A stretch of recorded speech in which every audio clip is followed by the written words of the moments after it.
اس نے کہا بادشاہ میرا کیس بڑا نرالا ہے۔ بادشاہ سلامت نے کہا وہ کس طرح؟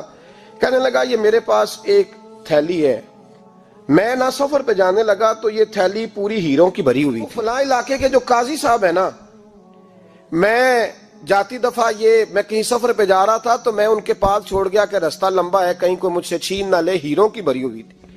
کچھ دنوں کے بعد میں واپس آیا ہوں، قاضی صاحب نے مجھے تھیلی واپس کی ہے تو اس میں ہیروں کی بجائے کھوٹے سکے نکلے۔ اب میں نے قاضی صاحب سے کہا ہے تو قاضی صاحب تو میرے گریبان تک آتے ہیں، وہ کہتے ہیں بتا کہیں سے پھٹی ہے، کھلی ہے؟ وہ جس طرح ٹانکے لگا کے تو نے سی تھی اسی طرح لگے ہوئے ہیں کہ نہیں؟ تو حضور لگے بھی بالکل اسی طرح ہے، نہ پھٹی ہے نہ کھلی ہے۔ اب میں لٹ گیا ہوں، میری کل عمر کی کمائی ضائع ہو گئی، کھوٹے سکے کہاں اور ہیرے کہاں؟ تو مہربانی کریں اور آپ کی بارگاہ میں اللہ رسول کے نام پر حلف دیتا ہوں کہ میں ہوں بالکل سچا۔ محمود غزنوی کہنے لگے تو جا، تھیلی چھوڑ جا، اور جب میں تجھے بلاؤں گا پھر دوبارہ آنا۔ وہ شخص چلا گیا۔ محمود غزنوی اٹھے، دربار برخاست کیا، لوگوں سے کہنے لگے چلے جاؤ، میں 3 دن کے لیے سیر کرنے جا رہا ہوں، 3 دن کے بعد لوٹوں گا۔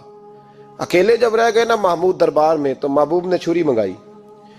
وہ جس تخت پہ بیٹھتے تھے وہاں گدا بچھا ہوا تھا، یہ گدا پڑا ہے نا، وہ گدا بچھا ہوا تھا۔ محمود نے چھری کے ساتھ اس کو پھاڑ ڈالا اور چھری جیب میں رکھی نکل گئے۔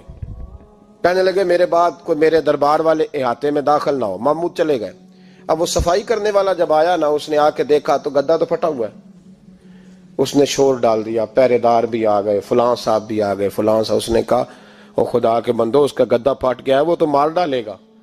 اس نے کہا تھا سوائے صفائی اور نگرانی والے کے دوسرا آئے کوئی نہ، اور یہاں آیا بھی کوئی نہیں، پہلے دن ہی پھٹا ہوا ہے تو لٹکا دے گا سب کو، کیا کریں؟ شور ہو گیا، سارے دربار کے ملازمین اکٹھے ہو گئے۔ ایک بندہ بولا، کہنے لگا فکر نہ کرو، میں کیسے بندے کو جانتا ہوں، اس طرح سیے گا کہ جس نے پھاڑا ہوگا اسے بھی پتہ نہیں چلے گا کہاں سے پھٹا تھا، ایسا بہترین رفو کرے گا کہ پتہ بھی۔ اس نے کہا یار ہم سارے 1 مہینے کی تنخواہ دیتے ہیں، تو بندہ بلا۔ وہ بلا لیا اس کو، اس کا نام محمد رفو گر تھا۔ وہ آیا، اس کو گدا دکھایا، اس کا یار اس طرح سینہ پتہ نہ چلے۔ اس نے کہا فکر ہی نہ کرو، میں بڑا کاریگر ہوں۔ بڑے بڑے کاریگر لوگ نہیں ہمارے ملک میں پائے جاتے، کوئی نشان چھوڑتے ہیں پیچھے؟ بڑے کاریگر، پیسے ہونے چاہیے، بڑے بڑے کاریگر بندے۔